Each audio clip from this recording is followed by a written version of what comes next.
La technique est au point à Kourou, même si parfois il y a quelques retards. Le lanceur européen, vous le savez, on vous l'a dit, est fiable et les clients étrangers le savent. Le pas de tir est donc libre, à qui le tour? Et là, surprise, ça sera la fusée lunaire de Tintin qui prendra le départ. Lancement prévu le 21 juillet prochain, jour anniversaire du premier pas de l'homme sur la Lune. Et oui, c'était il y a 20 ans.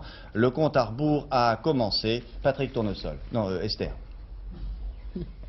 Ces images ont été volées par une caméra cachée d'Antenne 2. Elles permettent d'affirmer que les travaux menés dans le plus grand secret sur la fusée lunaire du professeur Tournesol ont abouti.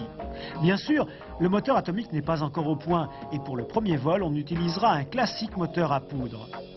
Et oui, Hergé a encore quelques années d'avance sur les techniciens. Ce n'est pas Tintin qui me détrompera. Le cockpit de la fusée à damier vaut encore largement celui de la navette américaine. Quant au plan, ils soutiennent allègrement la comparaison avec ceux de la Saturne V d'Apollo 11. Il ne faudrait quand même pas oublier que le capitaine Haddock avait débarqué sur la Lune 20 ans avant Armstrong et Aldrin. Mais aujourd'hui c'est bien connu, on ne croit plus en rien et certains ont éprouvé le besoin de vérifier quelques détails techniques.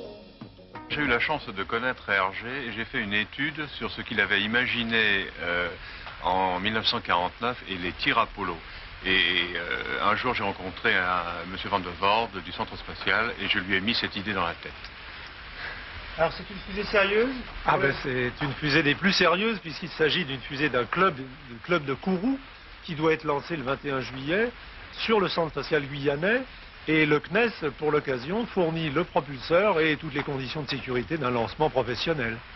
Alors, bon voyage Dupont et Dupont, mais faites quand même attention en montant les escaliers, il ne faudrait pas briser l'engin avant le décollage.